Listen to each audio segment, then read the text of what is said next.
కానీ అదే కోవట్ పేరు మీద అర్జున్ రెడ్డి అనే వ్యక్తిని క్షమించి వదిలిపెట్టిన పార్టీ ఈ అమ్మాయిని చంపడం వెనక మనం ఏ సామాజిక వర్గం సంచారా లేదా అంత పెద్ద నేరం ఏమైనా చేసింది అనుకోవాలా? ఇప్పుడు అర్జున్ రెడ్డికి ఈమెకు పోల్చుకుంటే ఈమె ఎవరైతే మహిళా మావోయిస్ట్ ఉందో మరి ఈమె కంటే ఆయన ఏమన్నా నేరం చేయకపోవచ్చు.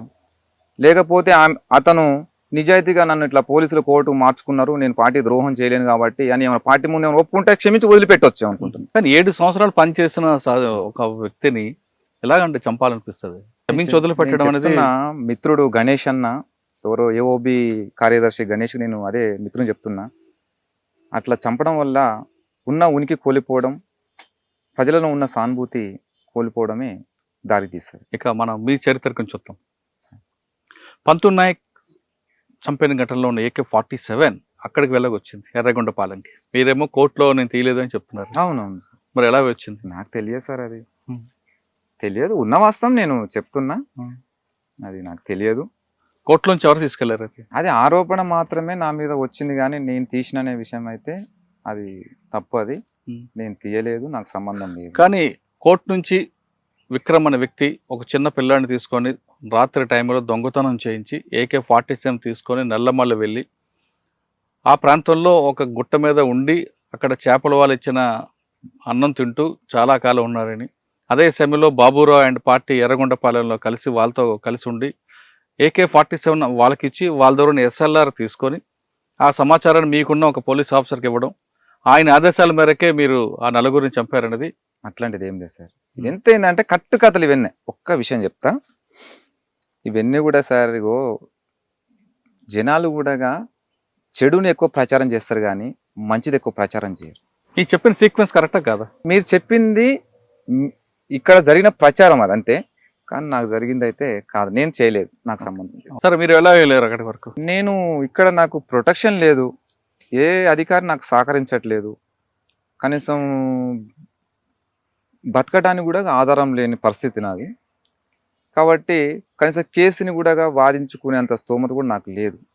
ఇక ఆ టైంలో నేనేం చేసిన, ఇక ఈ సమాజంలో మనం బతికే కన్నా విప్లవోద్యమం పోయి పోరాడి చనిపోతే బెస్ట్ అనుకొని పోయినాను, వెళ్ళిపోయారు.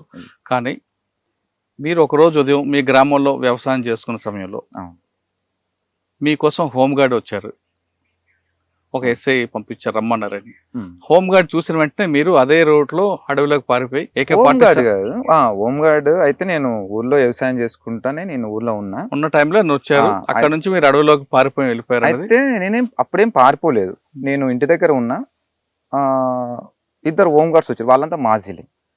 వచ్చి మా భార్య సాయంత్రం 4 o'clock ఇల్లు ఊకుతుంది. నేను అప్పుడు పొలం దగ్గర ఉన్నా, ట్రాక్టర్తోని అక్కడ పొలం దున్నించుకుంటా ఉన్నా. మా భార్యని అడిగిపోయారు వాళ్ళంతే. అడిగిపోయిన తర్వాత లేడు, పొలంకి పోయిండు అని చెప్పారు. నేను సరే, వాళ్ళు కూడా వెళ్ళిపోయారు. వెళ్ళిపోయిన తర్వాత మళ్ళీ ఇంటికి వచ్చినాక ఇట్లా చెప్పారు అనమాట, వచ్చిర్రు ఇట్లా అడిగిరు అని చెప్తే, సరేలే ఇప్పుడు అప్పుడప్పుడు వస్తుంటారు కదా, వచ్చినప్పుడు కలవడానికి వచ్చిరేమో అనుకున్నా. అయితే మళ్ళీ 1 గంట తర్వాత రమేష్ కోత్వాల్ అనే CI అమరాబాద్, అతను జీప్ తీసుకొని ఫస్ట్ మా గ్రామానికి ఎంటర్ అయ్యిండు. ఎవరైతే హోంగార్డు మా ఇంటికి వచ్చిపోయారో అతను నాకు కాల్ చేసిండు, తమ్ముడు నేను CI సార్ మిమ్మల్ని కలవడానికి వస్తున్నాడు, ఊరు బయటికి రండి, నేను బైక్ మీద వస్తున్నా అని చెప్పిండు. అంటే నాతోనేం పని సార్, కానీ అంటే ఎప్పుడు కూడా నేను ఎప్పుడు కలవలేదు, మాట్లాడలేదు. నాతోనేం పని అన్నా, ఏదో పని ఉంది మాట్లాడటానికి రమ్మంటున్నాను. 7 అవుతుంది టైం. ఈ టైంలో నాకెందుకు, నన్నెందుకు కలుస్తాడని చెప్పేసి నేను కొంచెం భయపడ్డ తర్వాత నేనేం చేసినంటే, ఎంతకైనా మంచిది కొంచెం పక్క ఉంటే బాగా అని చెప్పేసి నా మొబైల్ స్విచ్ ఆఫ్ చేసి నేను పక్కకి వెళ్ళిపోయాను. ఆయన వచ్చిన ఒక అర్ధగంట సేపు ఉన్నాడు. అప్పటికి నేను వేరే ఆఫీసర్కి ఫోన్ చేసిన. ఫోన్ చేసి, సార్ ఇట్లా నా కోసం CI సారు కలవమంటున్నాడు, బయట ఉన్నాడు, మరి ఏమన్నా నా మీద ఏమైనా కేసులు ఏమన్నా మళ్ళీ ఏమన్నా బనాయిస్తారా ఏం సార్, మరి నేను బతకాలా వద్దా అని చెప్పి అన్న. ఏదైనా ఉంటే రేపు పొద్దుగాల వస్తా సార్, మీరు చెప్పండి సార్ CI సార్కు, వస్తే రేపు పొద్దున పోయి కలుస్తా అని చెప్పిన. సరే అమ్మ నేను చెప్తానని చెప్పేసి మరి ఏం చెప్పాడు చెప్పిండు.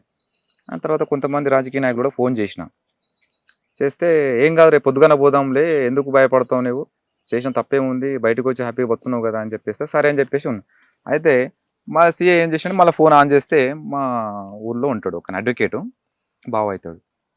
అతను ఏం చెప్పినంటే, మమ్మర్ది ఇట్లా సారు మా ఇంటి దగ్గర కూర్చున్నాడు, వచ్చే ఇంటికి చాలాసేపు అయింది వెయిట్ చేస్తున్నాడు అంటే, చూడండి బావ, సార్తో నాకు ఆయనకేం పని లేదు, నాకు ఆయనతో ఏం అవసరం లేదు, నాకు నేను ఏదంటే పై ఆఫీసర్లతో మాట్లాడుకుంటా, ఆయన ఎందుకు వచ్చిండు నాకు సమాధానం చెప్పమని చెప్పిన. కలవటానికి వచ్చిండంట. కలవటానికి వస్తే మరి పిఎస్కి రమ్మంటాడు, నాకోసం డైరెక్ట్ ఇక్కడ ఎందుకు వస్తాడు?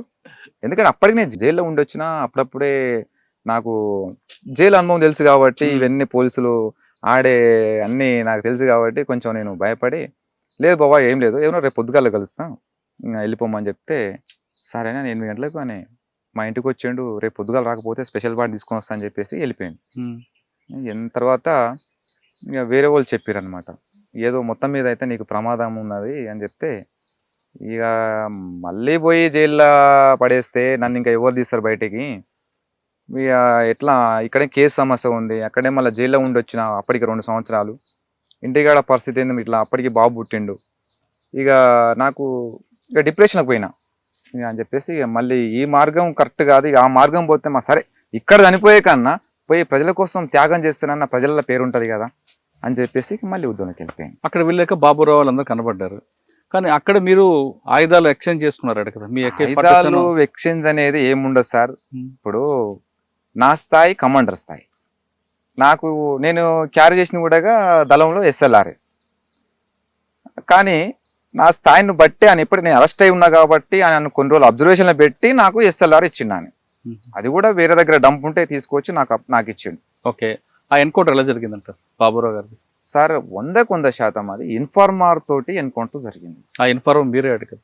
తప్పు సార్, అది అన్ని ఫాల్స్ ఎలిగేషన్స్ చెప్తున్నా కదా నేను సార్ ఒక విషయం చెప్తా, నేను పార్టీకి ద్రోహం చేయాలంటే పెద్ద పెద్ద నాయకులని పట్టించటం నేను ఇప్పుడు అంటే ఈ సెకండ్ టైం కాదు, ఫస్ట్ టైంలోనే ఒక జిల్లా స్థాయి నుంచి ఒక రాష్ట్ర స్థాయి నుంచి ఒక కేంద్ర స్థాయి అంటే రాష్ట్ర స్థాయి వరకు నేను నష్టం చేసేటోని. ఎందుకంటే దళం సాంబశివుడు ఒక దగ్గర ఉంటే ఎవరిని బట్టి ఆయన పంపడు, నమ్మకస్తుని పంపిస్తాడు. పోవాలి పార్టీ అంటే 3-4 రోజులు పోయేది మైదాన ప్రాంతంలో పోయి పార్టీ పని చేసుకొని మళ్ళీ అక్కడ దళం కాడికి వచ్చేది. మరి అప్పటికీ నేనేమైనా పార్టీ ద్రోహం చేయాలంటే ఎప్పుడో చేసేవాడిని. ఇది ఏంటంటే ఇంత పెద్ద ఎన్కౌంటర్లో ఇది జరిగిన అశోక్ ముగ్గురు చనిపోవడం ఏంది, ఈయన ఎట్లా తప్పించుకున్నాడు అంటే ఈయననే ఎన్కౌంటర్ చేయొచ్చు. ఏంటంటే వాళ్ళు జనాలు పబ్లిక్ ఏంటంటే తొందరగా క్యాచ్ చేస్తారు, అంటే వాళ్ళు అనుమానాన్ని అది రియల్గా వాళ్ళు క్రియేట్ చేసుకుంటారు. అంటే భౌతికవాదులు భావవాదులు ఉంటారు సార్, అంటే ఇలా భౌతికవాదులు భావవాదులు అంటే కొంతమంది ఏంటంటే ఇప్పుడు వాళ్ళు ఇక్కడుండి విక్రమ్ తప్పించుకోండి కదా, ఈయననే చేయించుండు, ఈయననే ఇట్లా. సరే ఓకే, మీరు అన్నట్లుగానే ఆ విధంగా ఊహించుకున్నారు అనుకుందాం. ఓకే, మహబూబ్నగర్ కోర్టులో ఉన్న AK-47 ఎర్రగొండపాలెం వెళ్ళి ఎల్బీ నగర్ ఎలా వచ్చింది? ఎల్బీ నగర్ లేదు సార్, ఎల్బీ నగర్ రికవర్ అయింది కదా, అప్పుడు చంద్రశేఖర్ అని ఇన్స్పెక్టర్ కదా, అప్పుడు శ్యామ్ ఉండే కదా, శ్యామ్ సరెండర్ అయింది. శ్యామ్ సరెండర్ అయిన తర్వాత అది ఆయన చూపిన డంపులు అవన్నీ అప్పుడు యాక్షన్ చేసింది కూడా దాంతోనంట. అయితే ఇప్పుడు నేను అరెస్ట్ అయినా కాబట్టి కేసులు నా మీద దొబ్బేసారు, ఆ కేసులో ఇది రికవరీ అనేది చెప్పేసి చూపించారు అన్నమాట. అంతేగాని నేనైతే కానీ ఆ AK-47 ఎల్బీ నగర్లో పెట్టి నయం కోసం చంపడానికి ప్లాన్ చేసినట్లుగా దానికోసం ఆయుధం దాచినట్లుగా రికార్డ్స్ చెప్తున్నాయి. అంటే సెకండ్ టైమా లేకుంటే ఫస్ట్ టైమా? Second time. మేము నయంని చంపాలనుకున్నది ఎప్పుడు, మేము దళంలో ఉన్నప్పుడు మాత్రమే నయంని చంపాలని మేము అనుకున్నాం, కానీ బయటకు వచ్చిన తర్వాత నయం చంపాలని అనుకోలేదు. సెకండ్ టైం పోయినప్పుడు నేను ఎక్కడైతే మళ్ళీ సెకండ్ టైం ఉద్యమం బాట పట్టానో ఆ టైంలో నయం కనిపిస్తే అప్పుడే కాల్చిపడేస్తాను. కానీ నేను బయట ఉన్నంత కాలము నయం చంపాలని మాత్రం ఎప్పుడు అనుకోలేదు, మేము ప్లాన్ చేయలేదు. అంటే మొదటిసారి అనుకున్నారు? ఫస్ట్ పార్టీ ఉద్యమం ఉన్నప్పుడు అనుకున్నాం, సెకండ్ టైం పోయినప్పుడు కూడా అనుకున్నాం, కానీ మేము ఎల్బీ నగర్ వచ్చినాం అక్కడ మాటేసినాం అని మాత్రం అది తప్పది. ఎల్బీ నగర్ వచ్చారని కాదు, ఎల్బీ నగర్ లో దాన్ని దాచిపెట్టారు. లేదు అక్కడ. కానీ నల్లమలలో ఆయన వస్తే చంపాలని ప్లాన్ చేశారా? ఖచ్చితంగా చంపేవాళ్ళం, ఎందుకంటే అని విప్లవ ద్రోహి. ఇంకో విషయం చెప్తా, నయీం కూడా ఆ రకంగా మారటానికి పార్టీ కారణం. ఎలా? అప్పుడు అనే చెంచల ముషరాబాద్ జైల్లో నయీం ఉన్నప్పుడు నయీంతో పాటుగా పటేల్ సుధాకర్ రెడ్డి, శాఖమూరి అప్పారావు వీళ్ళందరూ కూడా కమ్యూని ఉండేవాళ్ళు. అయితే అప్పటికి నయీం ఏంటంటే లంపిన్ సెక్షన్, అది అంటే లంపిన్ క్యారెక్టర్, అసలు దళంలోకే వద్దని అప్పటికి నాయకులు చెప్పినా కూడా వినకుండా అక్కడున్న కొంతమంది దళ కమాండర్లు ఏంగా తీసుకుందామని చెప్పి తీసుకున్నారు. ఆయన ప్రవర్తన లంపెన్ క్యారెక్టర్. అయితే వేరొక కేసులో ఐఏఎస్ అదే మన ఈ వ్యాసత్య కేసులో ఆయన ముద్దాయిగా ఉండి ఆయన ముషిరాబాద్ జైల్లో ఉన్నాడు. అవును. అక్కడ ఉన్నప్పుడు ఏమైందంటే మన ఈదన్న అనే ఒక వ్యక్తి ఆయన పార్టీ నుంచి బయటకు వచ్చిండు. బయటకు వచ్చిన తర్వాత తను జైల్లో కాంటాక్ట్ అయ్యిండు. ఎవరు? ఈదన్న.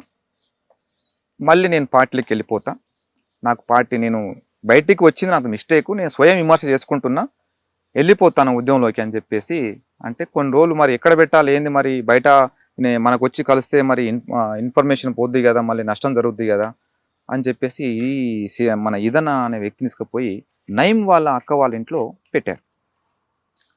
నయీం వాళ్ళ అక్క ఇంట్లో పెట్టిన తర్వాత ఇంకో ఈదన్న చాలా డిగ్నిటీ పర్సన్, ఆయన సిన్సియర్ మనిషి అని ఉద్యమంలో 10 సంవత్సరాలు ఉన్నాడంట, నాకు తెలియదు, ఈ స్టోరీ అంతా నాకు తెలుసు. అయితే ఉన్న తర్వాత ఏమైంది, ఆయన ఏ రోజు కూడా ఏ మహిళల పట్ల ఇలాంటి తప్పు పని చేయలేదు.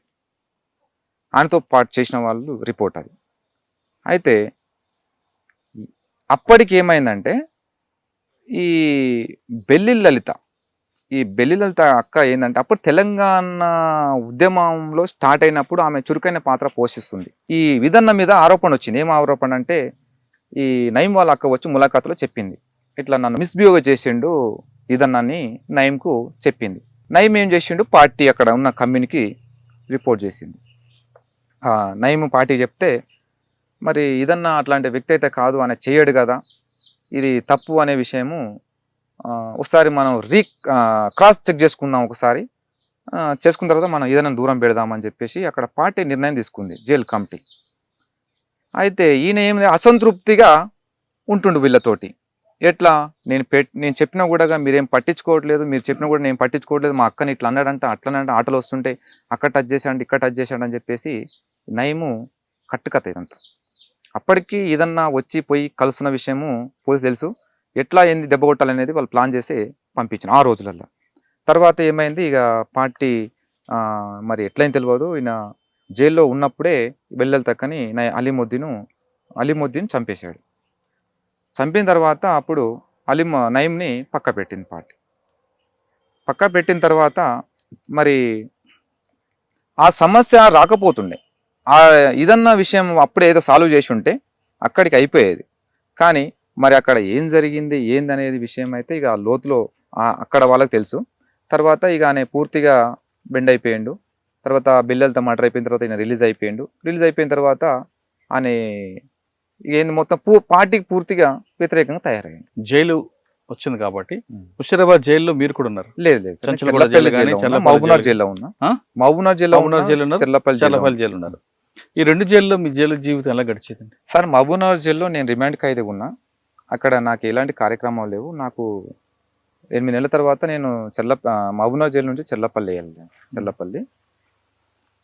ఏ సంవత్సరం నుంచి ఉన్నారు చల్లపల్లి? 2015 నుంచి 2023 వరకు ఉన్నాను. ఓకే.